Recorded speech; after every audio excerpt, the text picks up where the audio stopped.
From Savannah Morning News, Georgia National Guard to send members to U.S.-Mexico border, Brian Kemp announces. Between 15 and 20 members of the Georgia National Guard will travel to the U.S.-Mexico border this spring to assist Border Patrol agents in Texas, Georgia Governor Brian Kemp announced on Tuesday. They will join the 29 members of the Georgia National Guard who are currently stationed in Texas to help set up a command post at the border. Kemp's announcement comes in response to what Republican lawmakers in both chambers of the Georgia legislature are calling a national immigration crisis. Kemp's announcement was delivered shortly after resolutions decrying federal immigration policies and pledging support for Texas Governor Greg Abbott passed in the House and Senate. Georgia's more than 800 miles, blah, blah, blah. No one can claim there isn't a crisis. Federal crime data indicates, yada, yada, yada. Here's the question right now. They say, though the Georgia National Guard members will be traveling to Texas, Kemp said they will mainly be assisting with engineering and mechanical issues at the command center. Our National Guard is not going to be arresting people. We don't have those powers. We'll leave that up to the Texas authorities. So this is the interesting thing. They're going to be assisting Border Patrol agents. Okay, federal Border Patrol agents, because they're facilitating the human trafficking and smuggling. It sounds like what this actually is not too dissimilar to what we saw with Alaska. Georgia, Kemp is not a Trump guy, is going to be sending National Guard to help the federal government facilitate illegal immigration. Trump endorsed a primary opponent to Kemp in 2022. Yeah. Who didn't win. But is this unclear whether they're going to assist the feds or the local state? The story says they'll be assisting Border Patrol. Border Patrol are the ones facilitating the human smuggling. Texas National Guard are stopping it. So, for instance, Taylor Hansen, who has been on this show and reports for Tenet Media, said down there during CBP control, thousands of illegal immigrants, criminal aliens every day. As soon as Texas takes over, 4 to 6. And I said, 1,000? He goes, no, like 4 people. I was like, wait, single digit 4? He's like, yeah. If they're going down to assist the federal government. That's not what he said. Kemp said the crisis on the border is a national problem and it demands a national solution. But if the Biden administration continues to fail the American people, then we have no choice but to step in. Therefore, in addition to the Georgia Guardsmen already stationed at the border, we will send reinforcements to Texas this spring who will assist with the construction of a forward command post on the border with Mexico. The question is, this is from Savannah Morning News, and I think what you just said still does not make it clear. We need to know exactly who he will be working with, Texas or the feds. This says Border Patrol. This does not say Texas National Guard. He says arresting will be up to Texas. So my issue here is we don't exactly know based on this individual report, unless we can find more details specifically on what Kemp is saying. To me, it's vague. Well, he acknowledges Texas's right to make arrests. So there's that. Yes, but this could just be like, oh yeah, we support Texas and Abbott, and then he goes and he works with the feds to try and keep things simmered down.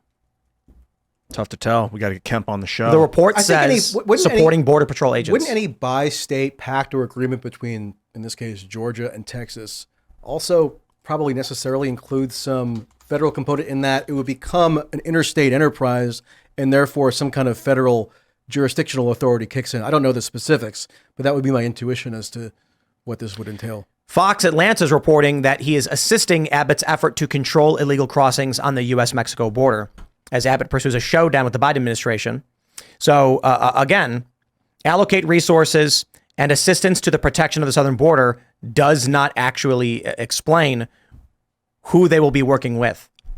Now, to be fair, Kemp was one of 13 governors who joined Abbott at Eagle Pass. So I honestly have no idea. This is what happened when the Alaska announcement came out that at some point in 2025, Alaskan National Guard would be deployed to assist the federal authorities here. A lot of people immediately saw that and assumed this meant Alaska would be deploying National Guard to help Texas at a state level. However, when you read further, it's no, to assist the federal government, and people were like, that is not very based.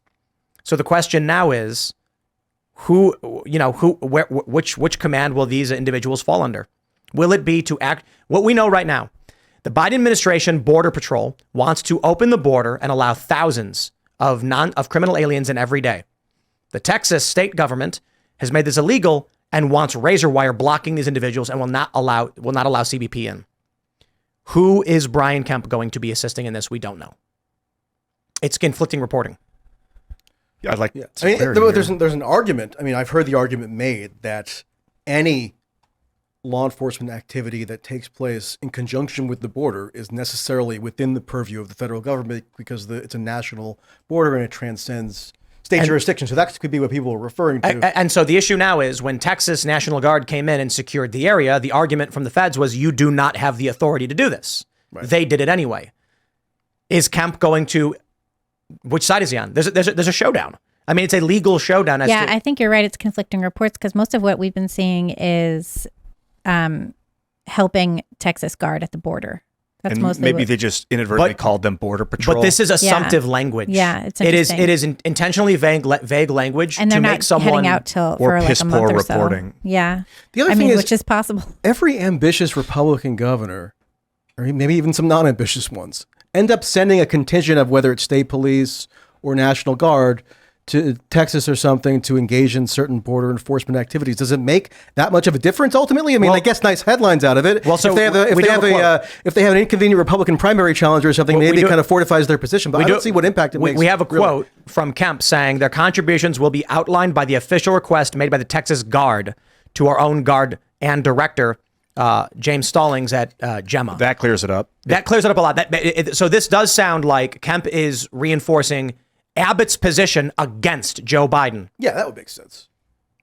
Yeah, I mean, I think clearly it's an attempt to have a bi-state arrangement with Texas because they see themselves as an opposition to the national government, at least on this policy. So what does that mean then?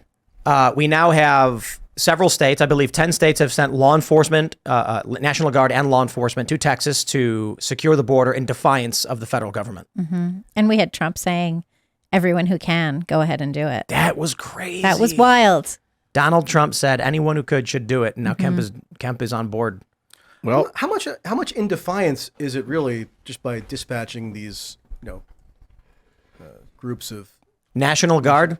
I mean, Texas they're not actively opposing. I mean, they're trying to engage in enforcement activity. They're not proactively blunting the influence of the federal government. I mean, you could say it's like a political statement against the current federal government policy, but it's not like actively opposing the authority of the federal government. What do you mean? I mean, when you say so like the Texas National Guard is, according to the Biden administration, in violation of federal law. Right. So if Greg Abbott were to rob a bank and Kemp said, I'm going to send some guys to help you, you'd be like, well, he's not actually working against the government. I mean, what's he really doing but going into a bank? We don't know that the Georgia National Guard are going to be engaging in activities related to border enforcement that the Biden administration says are illegal. I mean, there could be other activities they could engage in that the Biden administration hasn't said that about. Right? I think the way that I would put it simply is, if a person is robbing a bank and you do anything to help them, like even bring them a cheeseburger, you're an accomplice. So if you do anything to help the Texas National Guard at all? Well, that's assuming that what they're doing is hand illegal. out water bottles or something? The federal, I don't think the federal government has the authority to allow 8,000 illegal economic migrants in every day. They Criminal don't have, aliens. Yeah, why would they have that authority to allow that? That doesn't make any sense. Why would they have the authority to allow our country's military to surrender to an incompetent force? They don't have that kind of authority. You strip them of command if they're trying to ruin us. If the argument is that Texas does not have the authority to remove CBP from an international border and they're violating federal jurisdiction, the only real issue is we have a national level conflict of law enforcement in a way we've not seen in a very, very long time. A lot of people like to bring up the Bundy Ranch stuff. And I'm like, yeah, but that was private citizens versus a federal agency. Yeah, that's totally We're different. looking at state National Guard armed troops who have been deployed with weapons to repel Border Patrol agents from the border and to place border barriers in front of what the feds are declaring as their jurisdiction. And now you have Kemp announcing the deployment of 15 to 20 troops to assist Texas in this effort. What do you think would happen if you, Michael, went up to a federal law enforcement agent, say FBI, and told them, get away from this border right now or else, with guns? Like, you and your buddies got guns, walked up and said, all of you FBI guys have to leave now or else. I think you would be violently arrested and you'd go to jail for a long time. Oh, I think I'd have a very friendly encounter with the nice agent and everything would work out fine. The only reason that's not the case right now is the dramatic escalation that would ensue should federal, we'll slow down. To anybody listening, if a group of militiamen, just a bunch of locals who called themselves the border guys or whatever, showed up to the border and started putting up razor wire, told CBP to get the F out, their jurisdiction no longer applies, some wild ish would go down. It really depends on the situation, because like if you had a burning city and people were burning to death, and the militia guys went in, they're like, we're going to help all these people survive, but the feds were there being like, no, you can't go in there. And they're like, get out of my way. We're saving these people. And they did it. That would be like, the feds might back off in that case and be like, all right. There's more of you. You do need to save them morally. Let's clarify. Your city is burning down and the feds are setting the fires. And a bunch of militia guys come in and say, we're shutting this down. Yeah, I would think maybe the command is giving the feds weird orders, but the men themselves would be like, this is what we're doing here is unreasonable. There's more of them than there are of us.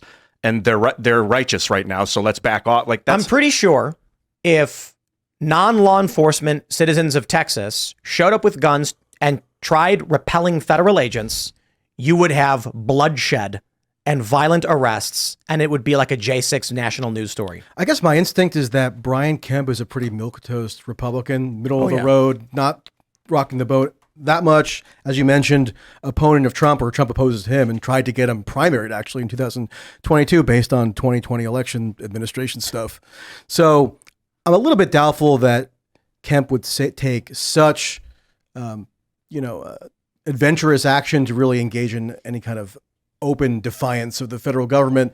You expect that more of a different kind of cavalier Republican, potentially, other than Kemp. And Kemp's just like a business-oriented Chamber of Commerce Republican. Unless you're taking a look at the polls, you're taking a look at national sentiment, and you realize Biden's on the wrong side of history. Has there been illegal immigrants being shipped into Georgia, into Atlanta?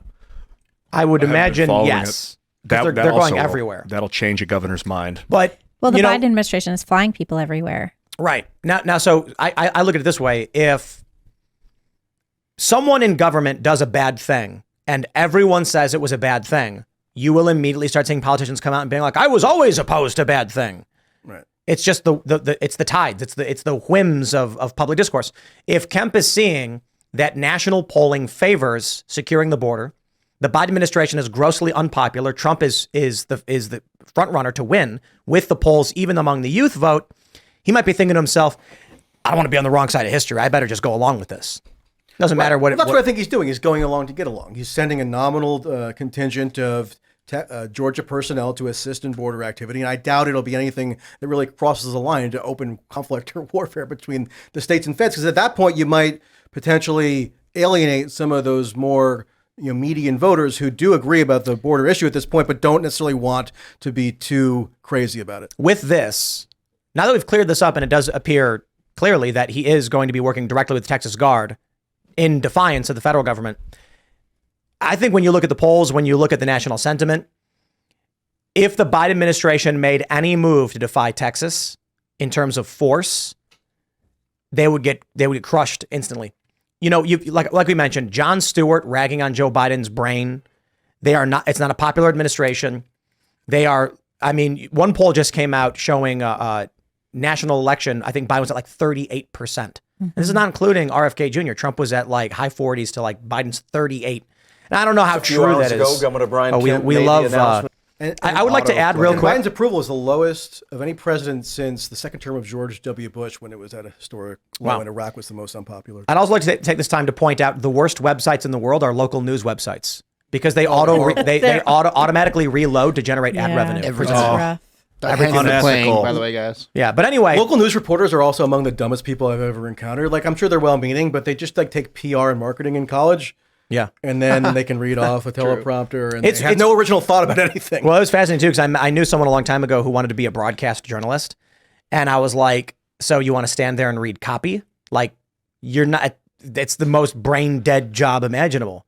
Like, with weird vocal intonations, like, tonight on such and such and such, I have to talk like I'm a crazy abnormal person and not communicate with you regularly. I once asked, it was a kid in college that I knew, and they were like, I want to be a broadcast journalist. And I said, why is it that you talk like this? Tonight, we saw a dog run across the street, Jim. And I'm like, why do you talk like that? And they're like, we're trained to. And I'm like, why? Yeah, they teach it. Why?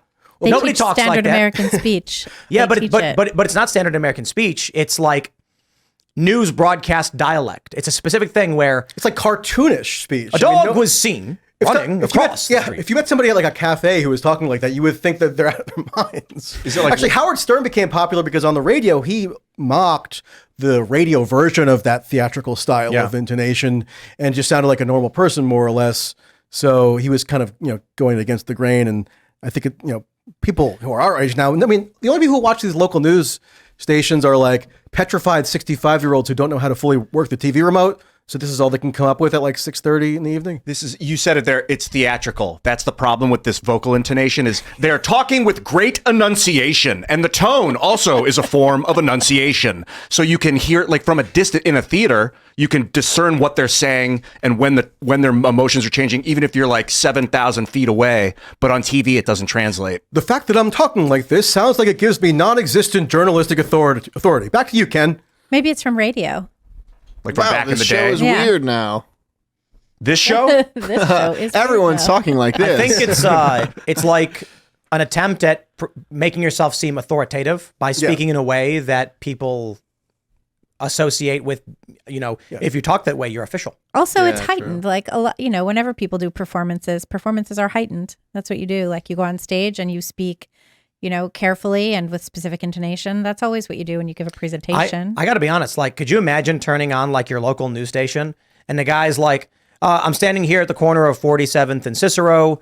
A man earlier had crossed the street and a car hit him. Instead, a man earlier Dude, crossed the street. I would watch that. In college, I did I did journalism for TV2 at Kent State, and I was like the special reporter I got hired on. And they're like, all right, we want to move you to sports. And I was like, all right. So I was that guy. I'd be like, he hit it. It went out to the left field. That guy got it, and dang, he threw it far. You're just sports guys. The guy went over to third base, too. I didn't know who they were. How many people were tuning into Kent State sports? I didn't get the analytics. I'd love to know, though. Dude, that's great. Yeah. They're But I was like, they're I talk saying normal. the Super Bowl was the most watched thing on television Did you guys watch it? since the moon landing. I thought it was ever. Since I thought it was the the moon most watched landing, broadcast but- ever. Since the moon landing, they said. That's crazy. Yeah, 123 million. I actually did watch the Super Bowl with my child who was sick. Yeah. And he was like, "Oh, I want to watch the ads, Mom." And the narrative. Wow, did you guys see the ending? The ending was kind of cool. It was exactly as we all predicted. Did you see Joe Biden's meme that came out right away? Of course, All part of the plan. But what I Laser love eyes. the most about it is that we predicted with like 80% accuracy exactly what was going to happen. The 49ers would be up in the first half.